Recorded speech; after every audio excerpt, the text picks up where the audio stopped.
વડોદરામાં ચાલી રહેલા વિવિધ વિકાસ કામ પૈકી વોર્ડ નંબર 16માં ડભોઈ વાઘોડિયા રિંગ રોડ પર આવેલી કાહના રેસિડેન્સી પાસે ડ્રેનેજ લાઇનની કામગીરી છેલ્લા 20 દિવસથી ચાલી રહી છે, જેના કારણે સ્થાનિકોને સ્કૂલના બાળકોને ભારે હાલાકી ભોગવવાનો વારો આવ્યો। ભૂલકાઓની સ્કૂલ પાસે જ મસ્ત મોટો ખાડો ખુલ્લો મૂકી દેવાતા બાળકો ઇજાગ્રસ્ત થવાની પણ ભીતિ છે। બીજી બાજુ ખાડાની અંદર પાણી ભરાતા મચ્છરોનો પણ ઉપદ્રવ વધ્યો છે, ત્યારે સોસાયટીના રહીશો દ્વારા વારંવાર અધિકારીને જાણ કરવા છતાં અધિકારી આ મુદ્દે ગંભીરતાથી આ મામલો ન લેતા સ્થાનિકોમાં ભારોભાર રોષ છે। કોર્પોરેટરના લોકો વહેલી તકે ગટર લાઇનની કામગીરી પૂર્ણ કરી ખાડા પૂરે તેવી રહીશો દ્વારા માંગ થઈ રહી છે। આ 2 જાન્યુઆરીથી આ બધા ખાડા કરેલા છે અને એ વખતે પણ અમારી પાણીની પાઇપની લાઈનો, ગટરની લાઈનો બધું જ તોડી નાખ્યું હતું। અમારે વારે વારે કોન્ટ્રાક્ટરને ફોન કરવા પડે। 2 દિવસ અમારે પાણી બંધ રહ્યું ઘરમાં। અમે વાહનો પાર્ક કરી શકતા નથી, અમે અહીંયા શાંતિથી નીકળી નથી શકતા। કોઈ હા, પ્લસ મચ્છર આ ગંદકીના પાણીથી ખૂબ અહીંયા આવી ગયા છે અને સ્કૂલની બિલકુલ ગેટની સામે જ ખાડો કરેલો છે, તો એની અંદર મચ્છરનો ઉપદ્રવ પણ એટલો બધો છે। પ્લસ કે અહીંયા 300 બાળકો ભણે છે, એમને આવવા જવાની તકલીફ પડે છે, વાહન પાર્ક કરવાની તકલીફ પડે છે। 2 જાન્યુઆરીથી આ ખાડા ખોદેલા છે પણ હજુ નિરાકરણ આવ્યું નથી, તો અમારી કોન્ટ્રાક્ટરને નમ્ર વિનંતી છે, અમને રોડ વ્યવસ્થિત કરી આપો તાકી અમને આવવા જવાની તકલીફ ઓછી થઈ જાય। આ વરસાદી ગટરની પાઇપલાઇનની કામગીરી ચાલી રહી છે। હાલમાં મોસ્ટ ઓફ મુખ્યત્વે ઘણી બધી કામગીરી પૂર્ણ થઈ છે અને અમુક જગ્યાએ માટી પૂરાની કામગીરી હાલ પ્રક્રિયામાં છે।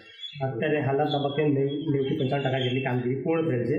તો એક આંગણવાડી છે અને એની પાછળના એક નાનો ભાગ છે, અત્યારે હાલમાં કામગીરી પૂર્ણ થશે। પાણીનું કોઈ જગ્યાએ નાનું માઇનોર લીકેજ છે, લીકેજની એ કામગીરી પતી જશે ને ત્યાં જે માટી લેવલિંગ જે કરવાનું છે એ પણ સાથે સાથે એ કામગીરી પૂર્ણ થશે। ગીર સોમનાથના કોડીનારના મઠ અને મૂળ દ્વારકા ખાતે આવેલી ખાનગી સિમેન્ટ કંપનીની જેટીના કારણે લોકો ત્રાહિમામ પુકારી ગયા। કંપનીની જેટી નજીક જીપ્સમ અને કોલસીના મોટા મોટા ગોડાઉન આવેલા છે અને અહીંયાથી તેની હેરાફેરી થાય છે, જેના કારણે મોટા પ્રમાણમાં ડસ્ટ ઉડી રહી છે। અહીંયા શાળા, ઘર કે આરોગ્ય કેન્દ્ર પણ આ ડસ્ટના પ્રદૂષણથી મુક્ત નથી। ડસ્ટનું આ પ્રદૂષણ સ્થાનિકોના સ્વાસ્થ્ય માટે ગંભીર ખતરો ઊભો કરી રહ્યું છે। હવામાં ફેલાતા ઝેરને કારણે શાળાના બાળકોને વાલીઓએ ધરણા યોજી ચક્કાજામ કર્યો હતો અને કંપનીની ગાડી રોકી હતી। બીજી બાજુ મામલતદારે પણ પ્રદૂષણની આ વાતને સ્વીકારી જીપીસીબીને પગલાં લેવા જાણ કરી હતી। અમારે એની સાલમાં ડસ્ટિંગ ઉડે, બાળકોના રમતા હોય, પછી જમતા હોય તો કોલચી ઉડે। હમણાં તો 15-20 ફૂટની દિવાલ પડી તો અમારા બાળકો તો આજુબાજુમાં રમતા હોય, જો બાળકો પર પડી ને બાળકોને લાગી ગયું તો એની જિમ્મેદારી કોણ લે? એનું કારણ એ છે કે અમારે સ્કૂલની બાજુમાં જ અંબુજા જેટીની દિવાલો નીચી છે અને ખૂબ જ એમાં બધી ભૂકી ભરે છે કોલસીની, અને એનું ડસ્ટિંગ આ સ્કૂલમાં સીધું આવે છે અને એને હિસાબે બાળકો બીમાર પડે છે। કંપનીની આટલી બધી બેદરકારી છે કે આજના આ પવિત્ર દિવસે અમારે બાળકોને લઈને અહીં બેઠવું પડ્યું છે રોડ પર ભણાવવા માટે। સ્કૂલ એવી કોઈ સ્કૂલ નથી રહેવા દીધી કંપનીએ કે કોઈ આંગણવાડી કે કોઈ આરોગ્ય સેન્ટર કે પંચાયત કે ત્યાં લોકો બેસી શકે શાંતિથી કે બાળકો ભણી શકે। પ્રદૂષણ ડસ્ટ ઉડેલી છે એ અમે જોયેલું જ છે। સ્કૂલોમાં ડસ્ટ ભરાઈ ગયેલી છે। ઝાડ ઉપર વ્હાઇટ જે જીપ્સમ કરીને આવે છે કેમિકલ, એ ઝાડ ઉપર દેખાતું હતું બધે, એ તો બધું જોયેલું છે અમે। આ બાબતે પ્રદૂષણની મેટર છે એટલે જીપીસીબી વાળાએ પગલાં લેવાના થાય। બીઆરટીએસ ટ્રેકના રિપેરિંગમાં પણ ભ્રષ્ટાચાર સામે આવ્યો છે। થોડા દિવસ પહેલા સમારકામ બાદ ફરી રિપેરિંગ થયું। કાંકરિયાથી ચંદ્રનગર તરફ જતો બીઆરટીએસ માર્ગ બંધ છે। બીઆરટીએસ બસ ટ્રેક પાછળ લાખો રૂપિયાનો વેડફાટ થયો। પ્રશાસનની અવ્યવસ્થાને કારણે બીઆરટીએસ બસ વ્યવસ્થા ખર્ચાળ સાબિત થઈ રહી છે। 4 મહિના પહેલા સમારકામમાં 3 લાખનો ખર્ચ થયો હતો। ફરીથી ગેટ ઉપરની છત તૂટતા રિપેરિંગ કરવામાં આવ્યું। ફરીથી રિપેરિંગ માટે અલગથી 1.5 લાખનો ખર્ચો। અમદાવાદ શહેરમાં ઝડપી વાહન વ્યવહાર થાય અને પેસેન્જરો ઝડપી સ્થળ પર પહોંચી શકે તેવા ઉદ્દેશ્ય સાથે કરોડોના ખર્ચે કોર્પોરેશન દ્વારા બીઆરટીએસ સેવાઓ શરૂ કરવામાં આવે છે, પરંતુ આ બીઆરટીએસ સેવાઓ હંમેશા ખર્ચાળ સાબિત થતી નજરે છે તે પડી રહી છે। અહીંયા સીધા જ એ દ્રશ્ય છે તે અહીંયા જોવા મળી રહ્યા છે। તમામ જે પેસેન્જરો જ્યારે અહીંયા આવતા હોય છે, પરંતુ બીઆરટીએસ સેવા જે રૂટ જે છે તે રિપેરિંગ કરવાનો હોવાના કારણે અહીંયા જે આખો રૂટ છે જે ચેન્જ કરવામાં આવ્યો છે ને એક તરફનો માર્ગ છે તે બંધ કરવામાં આવ્યો છે. બીઆરટીએસ ટ્રેકમાં કેટલાક દરવાજા તૂટી ગયા હતા તો ક્યાંક રૂટ છે તે પણ બિસ્માર હાલતમાં જોવા મળતા હતા. તેને લઈને હવે સતત અવ્યવહારુ અને ખર્ચાળ સાબિત થતી નજરે છે તે પડી રહી છે. અમદાવાદના મણિનગરથી કાંકરિયા તરફનો જે વિસ્તાર છે તે બીઆરટીએસ ટ્રેક છે તે બંધ કરવામાં આવ્યો છે. તેના લઈને પેસેન્જરો છે જે એમને અન્ય સ્થળ ઉપર ઊભા રહેવાની પણ સ્થિતિ અહીંયા સ્થળ પર છે તે અહીંયા નજરે છે તે પડી રહી છે અને લોકોને પણ ક્યાંક હાલાકીનો સામનો કરવાનો વારો આવ્યો છે. કેમેરામેન મનીષ વાણિયા સાથે દિવ્યા ચૌહાણ, સંદેશ ન્યૂઝ, અમદાવાદ. હવે તમામ સરકારી શાળાની હદની માપણી કરાશે. સ્કૂલની જગ્યાએ દબાણ કરનાર સામે કાર્યવાહી કરાશે. નાયબ શિક્ષક નિયામકે તમામ ડીપીઓને આ સૂચન કર્યું છે. રાજ્યની પ્રાથમિક શાળાઓના દબાણને દૂર કરવા પત્ર જાહેર કરાયો. દબાણ અંગે કલેક્ટરને જાણ કરી દૂર કરાવવા આદેશ કર્યો.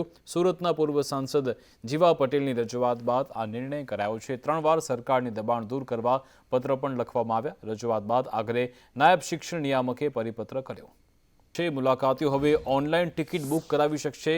કાંકરિયા લેકફ્રન્ટ માટે અલગ વેબસાઇટ બનાવી. ઓનલાઈન બુકિંગ માટે મોબાઈલ નંબર, ઈમેલ આઈડી જરૂરી. ઓનલાઈન ટિકિટ બુક કરાવનારને મોબાઈલમાં ટિકિટ મળી જશે.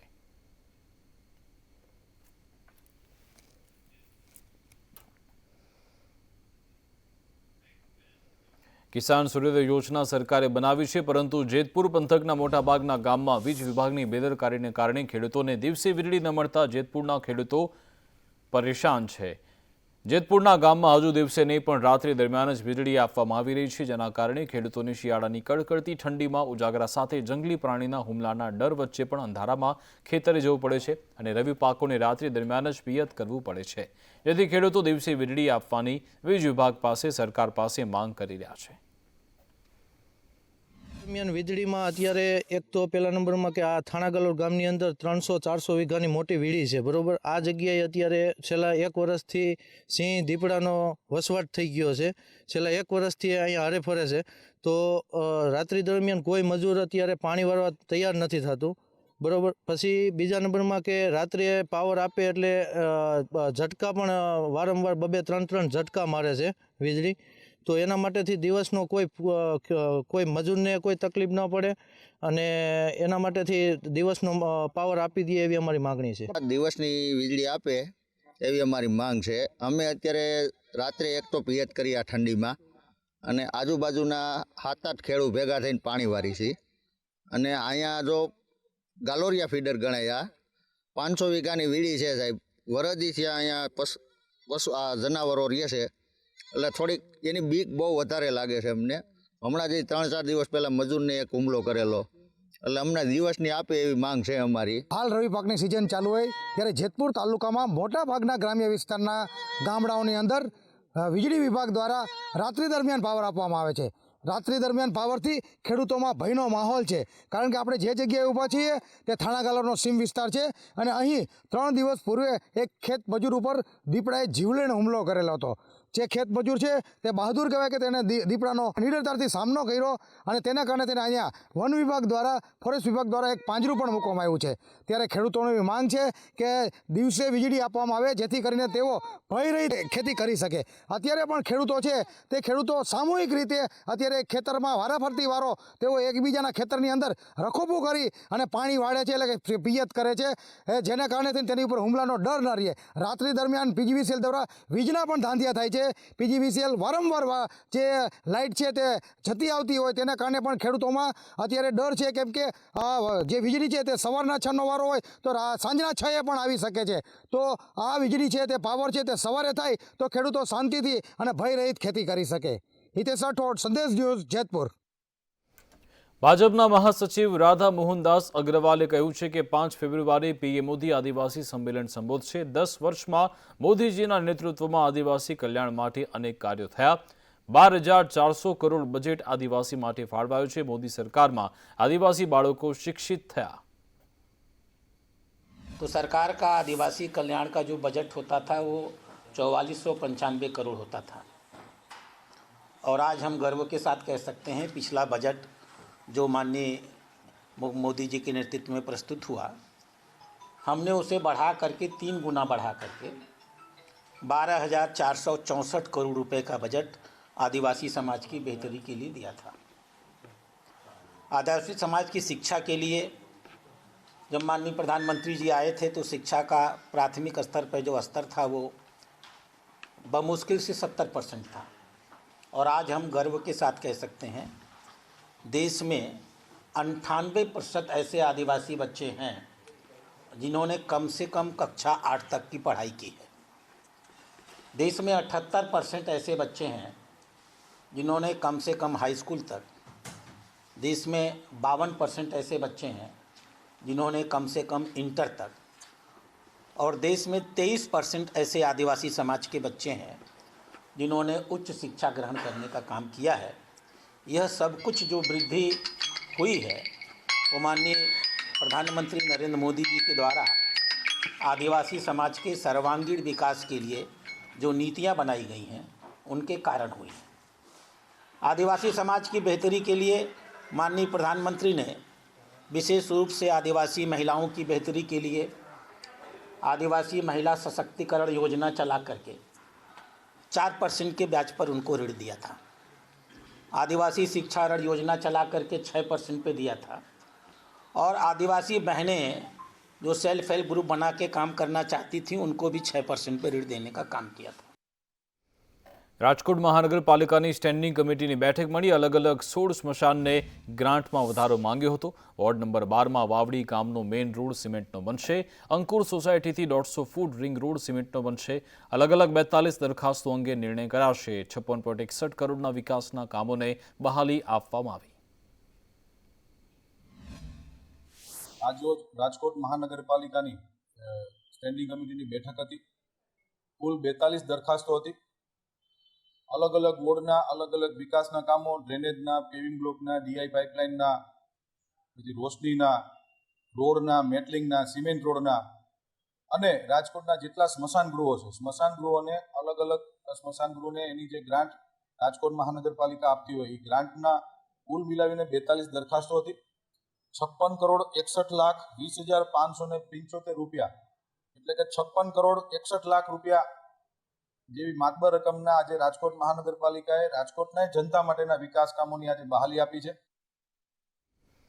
75માં પ્રજાસત્તાક પર્વની ઉજવણીને લઈ જૂનાગઢમાં રાષ્ટ્રીય પર્વનો માહોલ સર્જાયો છે, જેને લઈ જૂનાગઢમાં અનેક બિલ્ડિંગો પર શણગાર કરાયો છે। સાથે 26 જાન્યુઆરી સવારે મુખ્યમંત્રી અને રાજ્યપાલની હાજરીમાં અનેક કાર્યક્રમના નિર્દેશન આપવામાં આવ્યા છે।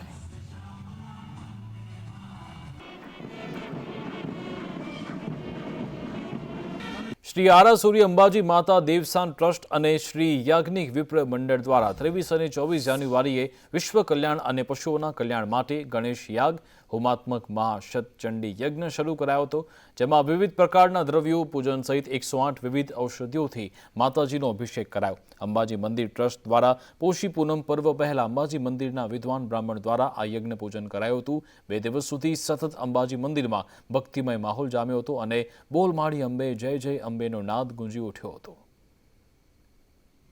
जीव मात्र अने विश्व कल्याण अर्थे माताजी सदा सुखी बधाने राखे एना माटे अमे सौ ब्राह्मणों प्रार्थना करीए छीए अने यज्ञमां आहुति आपीए छीए अने पूजा करीए छीए। गणेश यज्ञना लाडूनो होम कर्यो 11,000 नो अने 11,000 आहुति सतचंडी यज्ञमां आपी अने औषधि पछी महापूजा दीपमाला अने नवान मंत्र एम करीने लगभग 51,000 आहुति आपेल छे। राम मंदिर प्राण प्रतिष्ठा महोत्सव ने लई अखिल भारतीय संत समितिना राष्ट्रीय अध्यक्ष जगतगुरु अविचल देवाचार्य महाराज ने विशेष आमंत्रण आपवामां आव्युं हतुं, जेथी अयोध्या राम मंदिर प्राण प्रतिष्ठा महोत्सव में भाग लई सारसाना अविचल देवाचार्य महाराज परत फर्या, जेथी परत फरता ज भक्तों और अनुयायी द्वारा तेमनुं भव्य स्वागत करायुं, जेमां ग्रामजनों द्वारा तेमना आगमन पर उत्साहभेर शोभा यात्रा योजवामां आवी हती अने अविचल देवाचार्यजी महाराज द्वारा निवेदन अपायुं के राम मंदिर माटे वर्षोनी प्रतीक्षा पूर्ण थई। वधुमां कह्युं के राम मंदिर बन्या बाद हवे आपणे साचा हिंदू बनवानी जरूर छे अने हवे पुनः त्रेता युग आववो जोईए।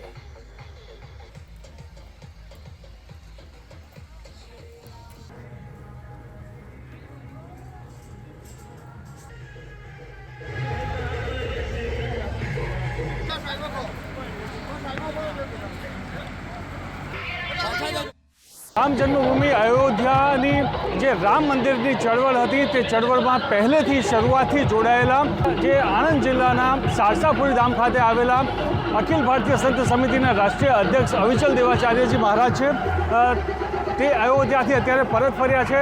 કેવી અત્યારે અનુભૂતિ, કેવી ખુશી?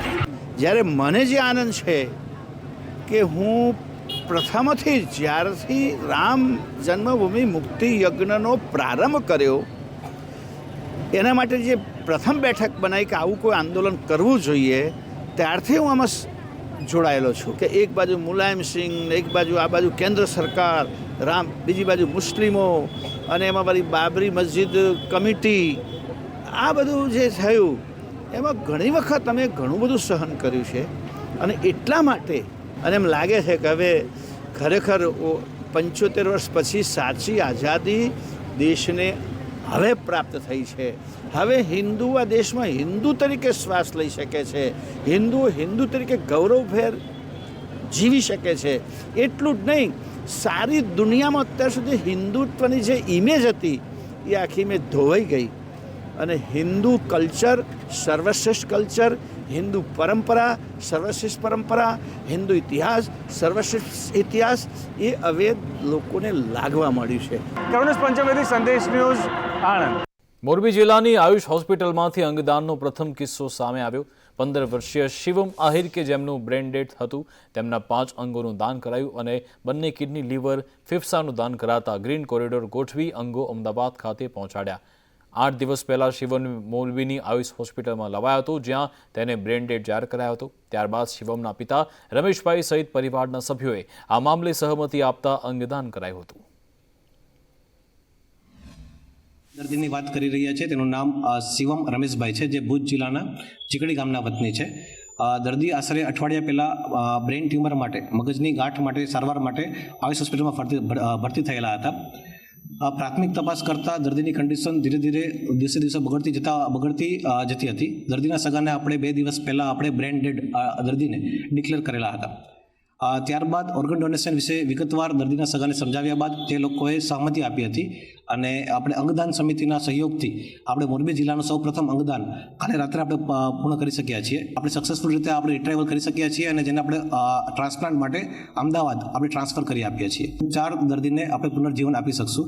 આજે આપણે જે દર્દીની વાત કરી રહ્યા છીએ તેનું નામ શિવમ રમેશભાઈ છે, જે ભુજ જિલ્લાના ચીકડી ગામ.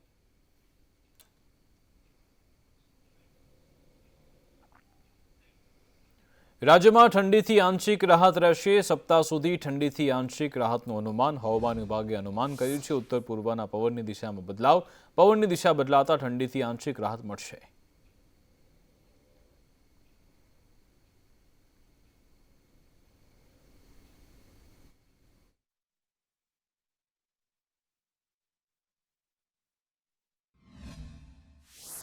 गुजरात में मुख्य तौर पे मौसम ड्राई बना रहेगा. साथ ही अगर हम बात करें तापमान की, तो तापमान जो है मुख्य तौर पर 5-9 चेंज में बना रहेगा विथ राइजिंग टेंडेंसी, जिसमें 2 से 3 डिग्री की जो है दूसरे दिन से बढ़ोतरी देखी जा सकती है. उसमें अहमदाबाद में 12.7 डिग्री सेल्सियस और गांधीनगर में 10.8 डिग्री सेल्सियस तापमान रिकॉर्ड किया गया है. साथ ही सबसे न्यूनतम तापमान 9.5 डिग्री सेल्सियस नलिया में रिकॉर्ड किया गया है. हवाएं जो है उत्तर पूर्व की तरफ से जो है गुजरात में चल रही हैं. ये अभी अगले आने वाले हफ्ते में जो है ठंड बढ़ने के आसार नहीं है. हालांकि जो है न्यूनतम तापमान में अगले आने वाले दिनों में जो है बढ़ोतरी ही देखी जाएगी.